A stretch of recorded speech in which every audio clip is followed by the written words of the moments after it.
Welcome back, guys, for another Temu mic review. This time, we're looking at another one of these scary microphones. Scary, however you want to say it. Anyway, it's in the exact same box. So, literally not a single difference in the box. Here's the box of one, and here's the box of the other. Like, identical. So, how good is this one compared to the other one? Let's find out.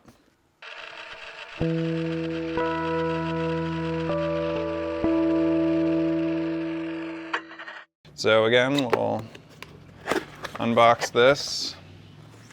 Frequency response graph, broadcast microphone. Now here's the question. I'm going to look at the frequency response next to the U87. They are actually different frequency response graphs, I think. Maybe? No, they're not. Nope, they're exactly the same. They are exactly the same. So, that said, not terribly surprised there. That's sort of to be expected. Anyway, getting into our second Temu mic here, we have what is the Neumann TLM103, or at least a facsimile of it. Now, it appears to me that this microphone is made by the same manufacturer as the U87 because all of the sort of details of it are the same. You know, we've got that little red sticker on the front, the type on the bottom saying what kind of microphone it is. The body feels almost identical, but weirdly the 103 is heavier. That doesn't even make sense. All right, so we'll take the 103 and try it out. But before we do, as with the last mic, we have, again, a funny little windscreen in case you really want to broadcast with this, I guess. Looks really goofy. I don't think anyone's doing this with their TLM103. Then likewise, we have the same XLR to 1/8 inch cable. Very strange choice for that. But I guess they're probably assuming that people are using this with their computers, like that they're just plugging it into a laptop or something like that. But again, that makes me ask the question about phantom power. This shock mount is noticeably different than the other one. I've never used a TLM103's shock mount before, so I can't say if that's like an exact match for it. I'll have to look it up and see. But it is at least kind of an interesting design for a shock mount comparatively. I will say though, again, likewise, while the mic is metal, the shock mount is very plasticky. So do not go mounting your real TLM103 or U87 on these because it's going to take it down. Absolutely take it down. Now, looking at this, the mic spins right into it. So because the mic isn't terribly heavy, the shock mount does its job good enough. That's about all you can ask for. But I'm fascinated to see how this holds up overall. So let's check it out. All right, so now you are hearing me through the TLM103, the clone TLM103. It does say TLM103 on the front, so I guess I'm not wrong to call it that, but I think we all know this isn't the real deal. So I have this into my Scarlett 18i20 interface. It is gained about halfway up.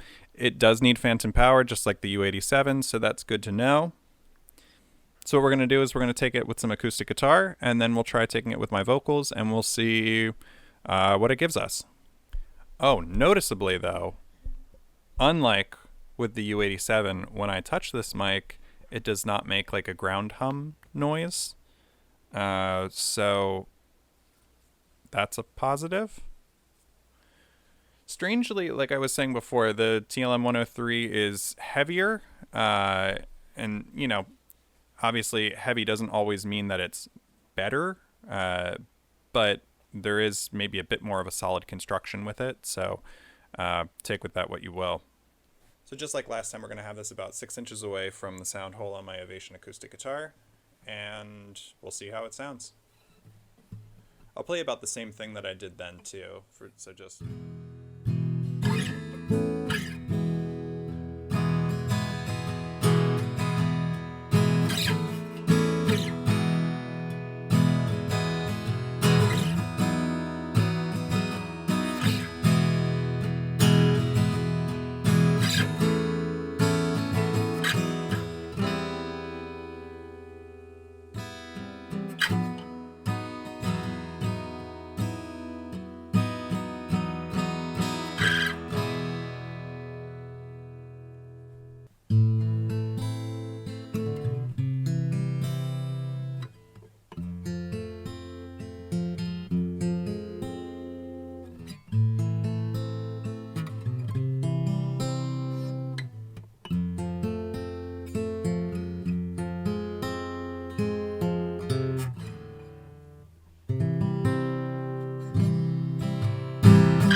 So that was our TLM103 clone on acoustic guitar.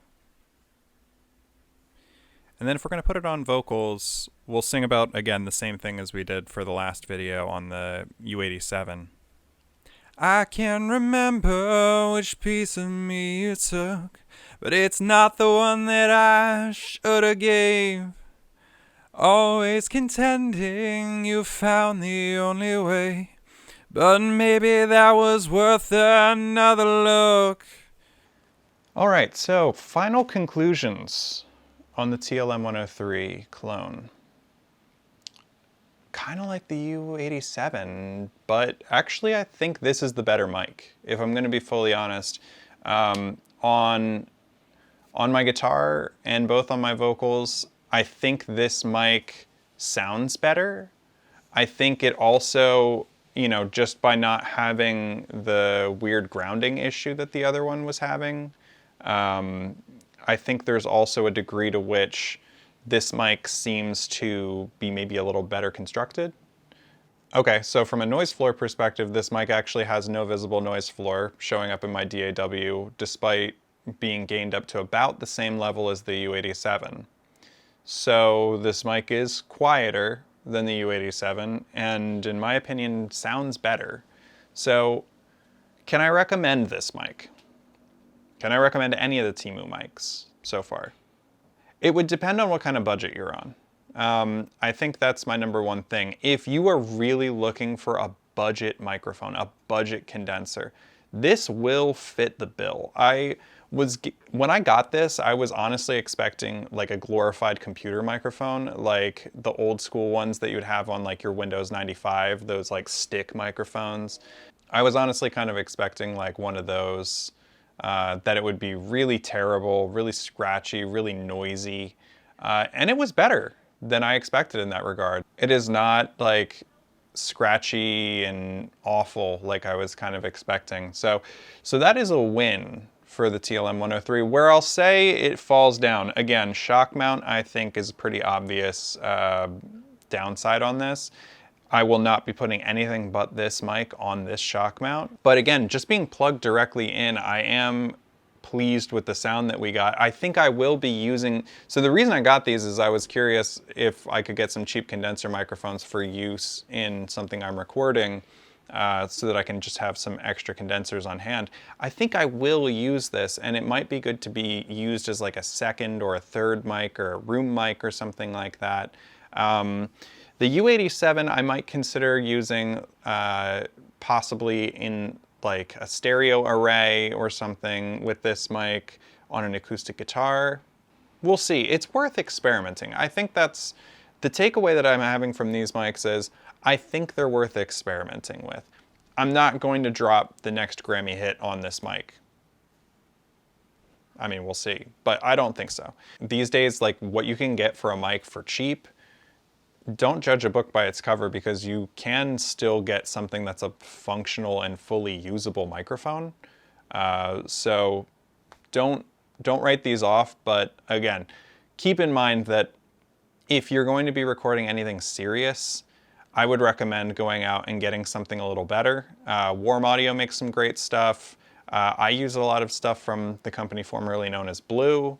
You know, a lot of people will actually get, of course, like Rode mics, Neumann mics, any of those. Like, there are plenty of great mics that you can get these days, and they're not really that expensive.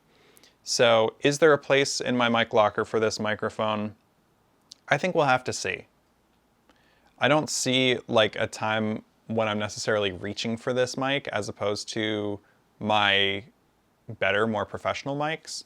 But again, I think for an instance where I need an extra condenser mic, or maybe if I need like a beater for something, I think there is still a use for this mic. And I think some people might really like this. I'll say that the high end in this mic actually did impress me a little bit. That it had just like a little bit of sparkle. I thought like that I was not expecting. A little bit of a nice bright top end. So that was cool. That was cool. But anyway, guys, let me know what you think in the comments. Again, this is only my second mic review. This is nothing special, so go easy on me. But by all means, I'd love to hear your thoughts. I'd love to hear if you have any other ideas. I have some other mics that I'd love to show you. But for the meantime, subscribe to the channel. There's more coming. See ya.